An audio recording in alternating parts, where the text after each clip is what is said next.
Mientras escuchas estas palabras, en Colombia más de 4.200 personas están esperando un trasplante de órganos. En algún hospital de Colombia en este momento una persona está esperando una llamada que le diga hay un órgano disponible para ti. Y esto significa que en medio del dolor de una familia que ha perdido un ser querido también hubo un acto de generosidad. Hoy quiero que hablemos de esto, de cómo solo una decisión puede cambiar la vida de muchas personas. Hay un rostro, hay una historia, hay un futuro que podría escribirse solamente si tú y yo decidiéramos donar. La donación de órganos no es un tema solamente médico, es un acto profundamente humano. Es un acto que trasciende la vida y convierte la ausencia en esperanza.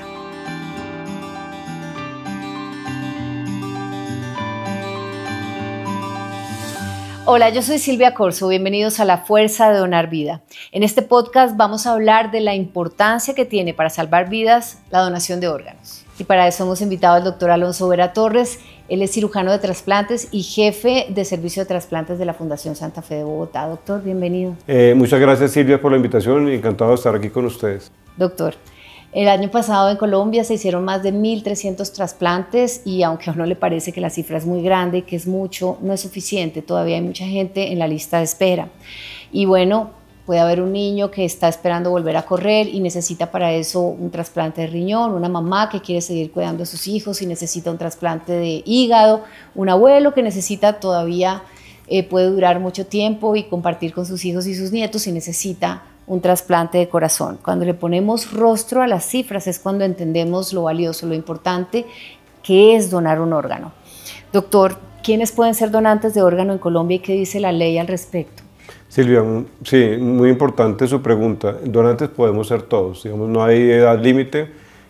Para ser donante de órganos simplemente se necesita pues haber estado con un buen estado de salud. Finalmente todas estas personas que llegan a ser donantes de órganos se examinan por completo los exámenes, los órganos y se hacen unas pruebas para estar seguros de que ese donante es apto para los receptores. Y con respecto a la primera parte de tu introducción, sí, 4.200 pacientes están esperando en lista de espera, pero hay muchas más personas con necesidad de órganos. Pensamos que en Colombia hay, por ejemplo, 40.000 pacientes o más en diálisis y la mayoría de estos deberían requerir un trasplante de riñón y apenas hacemos 1.200 al año. En el caso de hígado tenemos más o menos 17.000 cirróticos y apenas hacemos 300. Entonces lo que estamos logrando hacer es muy valioso, pero es apenas un pedacito, es la punta del iceberg de un problema muy grande que hay en Colombia. Y aquí tenemos que mirar el acceso de esos pacientes a los servicios de salud para poderlos llegar a trasplantar. El proceso de donación de órganos es un proceso establecido, un proceso riguroso científico, en el cual se identifica un donante que está definido, digamos, por la legislación colombiana. Ese donante se identifica y es un donante que es potencial para muchos órganos, no solamente riñón o hígado, sino que también tenemos otros órganos sólidos como corazón, como pulmón, como intestino, páncreas y además todos los tejidos. Entonces un solo donante puede dar órganos y tejidos para más de 50 personas. Entonces es un acto altruista donde usted salva un montón de vidas y hay que tener en cuenta que esa persona que está esperando un órgano pues está muriendo en vida y la única manera de salvarle su vida es trasplantando un órgano.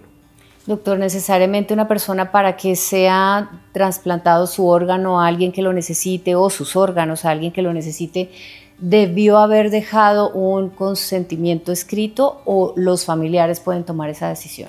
Es una posibilidad. En Colombia existe la ley de presunción de donación. Eso quiere decir que todos somos donantes de órganos, excepto que en vida hayamos dicho que no y eso lo hayamos dejado escrito o le hayamos dicho a un familiar.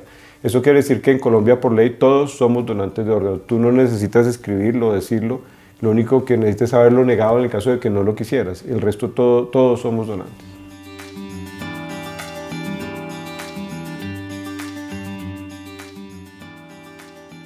El tema de la donación de órganos, hay muchos mitos y barreras que deberían ser replanteados. A las personas que son familiares de alguien que ha fallecido y quieren donar sus órganos, les preocupa que el cuerpo de su familiar quede desfigurado. A quienes van a donar en vida, les preocupa ser demasiado viejos o no tener un estado de salud óptimo para hacerlo. Por eso, doctor, la siguiente pregunta es, ¿cuáles son los principales mitos y barreras que impiden que más colombianos accedan a la donación de órganos? Sí, como lo acabas de mencionar, hay mitos respecto a la donación cadavérica, que es la persona que tiene una muerte encefálica y un grupo de trasplantes se dirige a hacer ese rescate en que vaya a ver que se desfigure esa persona o no vayan a tenerlo para hacer el proceso usual del funeral y el duelo, pero no es así.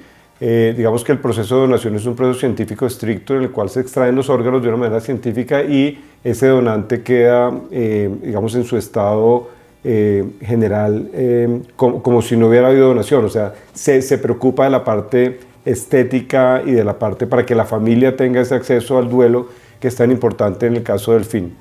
El trasplante es ponerle un comienzo al fin y es darle vida a muchas personas y eso es lo bonito. Ese proceso de desfiguración, digámoslo así, no existe y es un mito que realmente hay en general en la población general. Hay un mito importante y es el tráfico de órganos, que usted va a vender un órgano, no. El proceso de donación y trasplante en Colombia está regido por la ley, en lo cual hay una lista de espera con unos scores o unos puntajes que hacen que los órganos se asignen a las personas que más lo necesitan.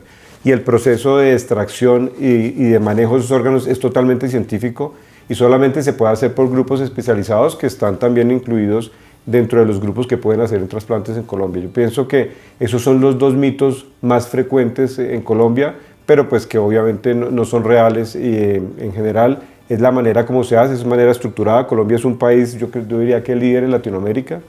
Los primeros trasplantes en Colombia datan de 1966, yo creo que somos pioneros, y en hígado en el 79, somos inclusive antes que países tan potentes en donación de órganos como España, empezamos mucho antes, y los trasplantes tienen, digamos, un éxito, una tasa de éxito muy buena, y hacemos trasplantes de todos los órganos que se puede hacer en el mundo con una muy buena tecnología y en los mejores hospitales en este país. Entonces yo creo que la gente debe confiar en sus grupos de trasplante, debe confiar en que se hace con rigurosidad científica y que no hay, digamos, estas cuestiones que se tejen en las redes y que hacen que se dañe el proceso de donación en Colombia. O sea, para una persona que ha fallecido, su cuerpo es tratado con total respeto y dignidad, sí, y el funeral se puede llevar a cabo perfectamente. Para una persona que está en vida, ¿hay algún límite de edad? Digamos que los donantes vivos se hacen en órganos pares como el riñón o pedacitos del órgano como el hígado que se pueden rescatar, y usualmente hay unos, digamos, límites donde usted estudia ese donante para mirar si se puede hacer donación. Entonces nunca vas a hacer un donante vivo que no se pueda, o que se exceda el límite de edad, o que ese órgano quede, o que la persona que dona quede con problemas de salud. Se hace un estudio riguroso del donante para establecer si esa persona es candidata a ser donante vivo. ¿Cuáles son los órganos que más se necesitan, doctor? Pues esa pregunta es bien difícil, pero en Colombia pues la mayoría de pacientes, uno trasplanta los órganos, digamos que están en un daño crónico y requieren ser pues removidos y cambiados, o removidos no, reemplazados por un órgano que funcione bien. En general, el trasplante de riñón es el que tiene más personas esperando y eso lo ves en los números de pacientes en diálisis. Como decía al principio de esta entrevista, en hígado tenemos un montón de pacientes, 17.000 personas con enfermedad crónica, probablemente cirróticos, que requieren un trasplante. Entonces, en ese orden, hígado, riñón, probablemente después corazón, pulmón, páncreas, intestino y todos los tejidos. Si miramos tejidos, pues son un montón, porque estamos hablando de córnea, estamos hablando de piel, de huesos. Todas las personas que tienen problemas óseos, fracturas, requieren un injerto óseo, y todo eso viene de estos donantes.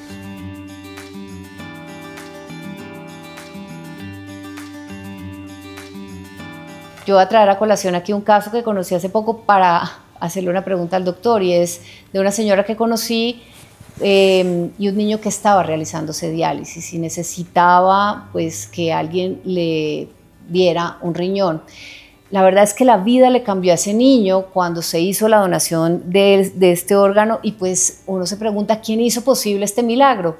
Pues otra familia que perdió a un ser querido y en medio de ese dolor tan grande dijo: queremos que alguien más viva a través de nuestro ser querido. Doctor, los niños pueden obviamente recibir un órgano, pero ¿pueden donar? Claro, no hay límite de edad, como te decía al principio. La donación está desde la niñez. Obviamente esto requiere el consentimiento de los padres.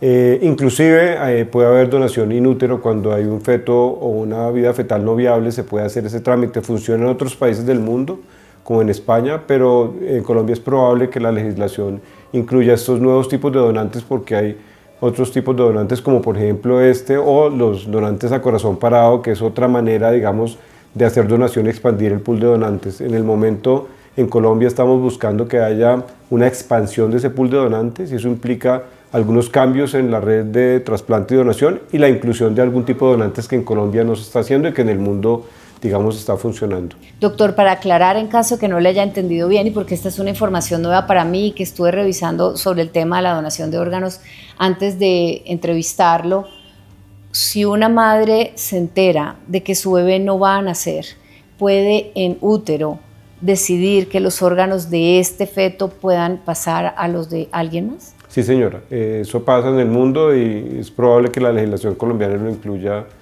próximamente. Donar órganos es sembrar vida donde parecía acabarse. Y recuerda, en Colombia todos somos donantes, salvo que expresemos lo contrario. Lo único que falta entonces es hablarlo con tu familia, con las personas cercanas a ti, con quienes más quieres, porque cuando llegue el momento son ellos los que van a tener que decidir por ti. No dejes que el miedo hable, escucha el amor. Así que cuando termines de escuchar este episodio de este podcast y quieres regalar vida a otras personas que pueden continuar a través de un órgano que puede ser donado por ti, y que sepas que ellos pueden regalar más abrazos, celebrar más cumpleaños, estar más tiempo con sus seres queridos, pues puedes hablar con alguien que tengas a tu lado y después de una reflexión profunda decirle, bueno, si algún día me pasa algo, yo quiero ser donante. Esta es la primera entrega de varias para este podcast, así que te invito a que sigamos hablando de la donación de órganos. Un abrazo.